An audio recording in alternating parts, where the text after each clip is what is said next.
Welcome back, everyone, to Issues of Faith. We are talking with award-winning religion reporter and author Bob Smietana. He's joining us via Zoom. We're talking about the Southern Baptist Convention. I'm also going to ask you about a book you're writing that's discussing the changing landscape of organized religion. But before I ask about that, what are you going to be looking at going forward here? What should we all be focused on as far as the Southern Baptist Convention is concerned? What are the immediate sort of issues, hurdles, whatever? One thing is going to be to see what happens with this abuse investigation. So in February, their executive committee will be meeting. They'll probably get an update on that that investigation, and then it'll come out next summer. So that'll be a big thing to follow. It'll be continued to. One other thing I'll be watching is how the role of women in the church continues to be discussed. There's a famous, very well-known Bible study teacher from the Southern Baptist Convention named Beth Moore, that many people may have heard of. She left the denomination recently, earlier this year, really after being criticized for a number of things for talking about abuse and race, but also because she spoke in a church on Sunday morning.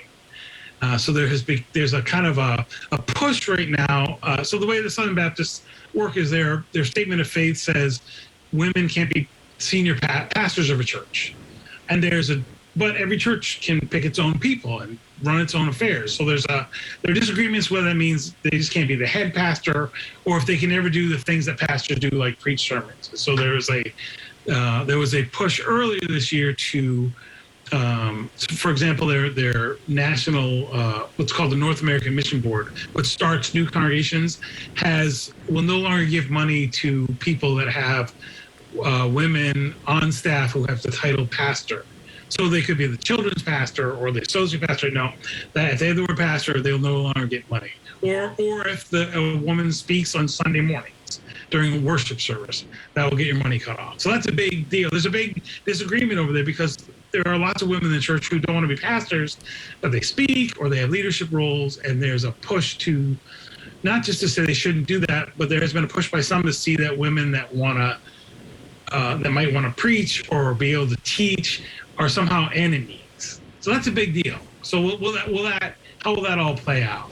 And as you said at the top of the show, in many ways, many of the issues facing the Southern Baptist Convention face many other denominations and religion in general. And you're writing this book about the changing landscape of organized religion. What are you finding as you write this book? Well, a couple things. So organized religion is declining. So fewer people say they're religious. Less than half Americans now say they're part of a house of worship. The kind of average size of a congregation has shrunk from about 130 people to 65 people, which is very small. So that's a big changes. And of course you see that if you look at the difference between older Americans who are mostly white, mostly Christian, younger Americans are less religious. If they're Christian, they're half of them are Christians of color, so they're black or white, Hispanic, and half are white. So these are different universes. So the people that used to fill up church, so there's kind of a funny saying that churches will say that this is not your grandmother's church. Well, it's actually true. Like the church that your grandmother went to is not going to be the church that her grandchildren go to. It's just a different cohort of people. So that's going to cause problems. So if there are fewer people, it means there's fewer money, there's fewer volunteers. And we don't think enough about all the things that religious groups do. So for example, in the South, the Southern Baptists do disaster relief. They have homeless shelters. They educate people. They run hospitals. They do all this work. And often, like a local congregation does the work that is kind of where government services end. So, if you need a carload of groceries to get you through a month, you can show up at a food pantry. They're going to give you those. You don't have to fill out state paperwork. You don't have to get on aid. They're just going to help you. You need some gas money. You can probably knock on the door at any church or house of worship, get some assistance. If those groups aren't there, then that kind of social good goes away. And we have built a system in the country where religious institutions are really important. And if they go away, what's going to fill that gap? And the way religious groups work is different. They get together. The part about organized religion that's important, at least for the general society, is the organized part. They get together, they raise money, they send people out to do things.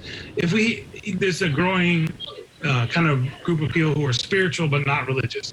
So the difference between a society where people are organized religiously together to do things and where people are on their own, separate, doing their own religious things, those are two different experiences. And I think if you go and if you look in your life, or if you look in your neighborhood, say the 3 miles around your house, if every religious institution there went away, what would fill that gap? And that's an important thing to talk about. And of course, we talk about, and I guess churches spend too much time talking about all these other battles that are going on, and they're important and that kind of thing. But yeah, it's also important to say, what if they go away? And I think some people hear all these battles and they just get frustrated, and maybe young people, they do kind of walk away.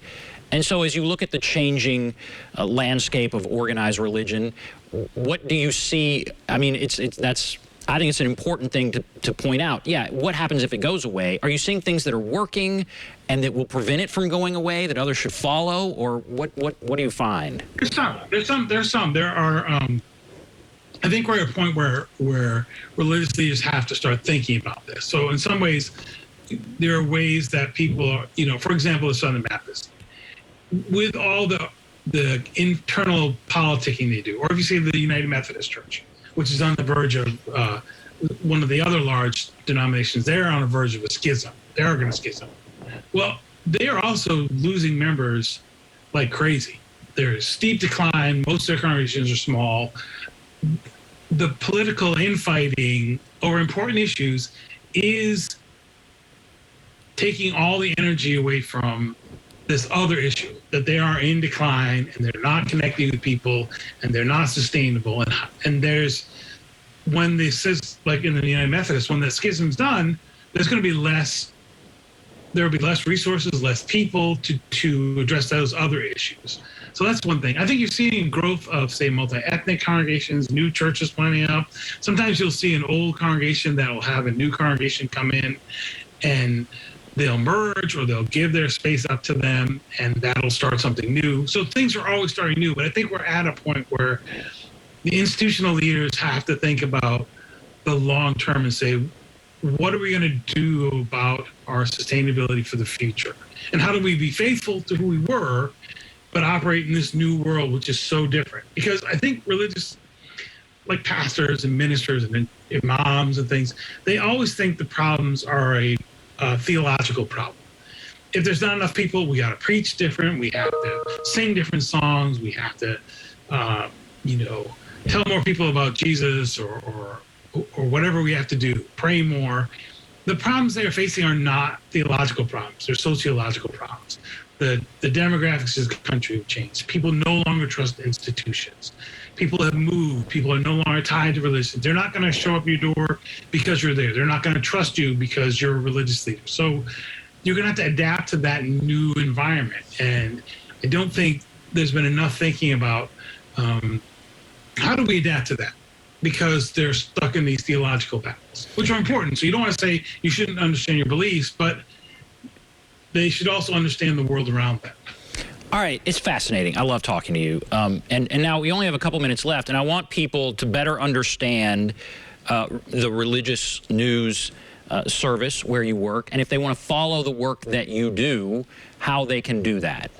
Sure, a couple places. So let me just tell you about Religion News Service. We call ourselves an 80-year-old startup. We started 80 years ago at a time when religion reporting was anti-Catholic and anti-Semitic and really very fluffy. And so we have been for 80 years providing substantive religion news it's non-sectarian, so we don't take anyone's point of view.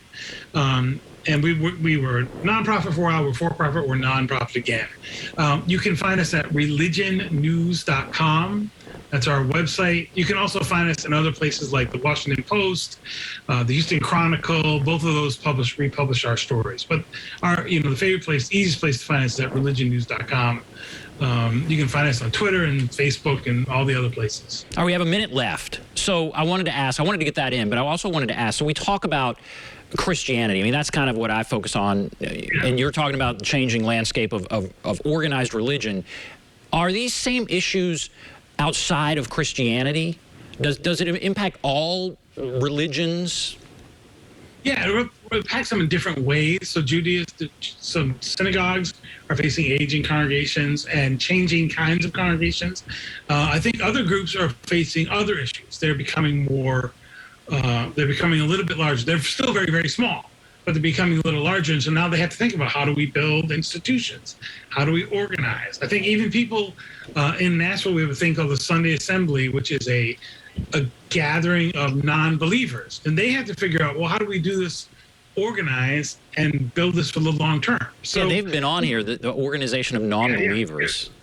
So we have to wrap. I'm so sorry. Yeah. I could talk to you forever. Bob Smietana, thank you so much for coming on. Great. All right, thanks so much. All right, take care. We'll come back, wrap everything up. Thanks for watching Issues of Faith.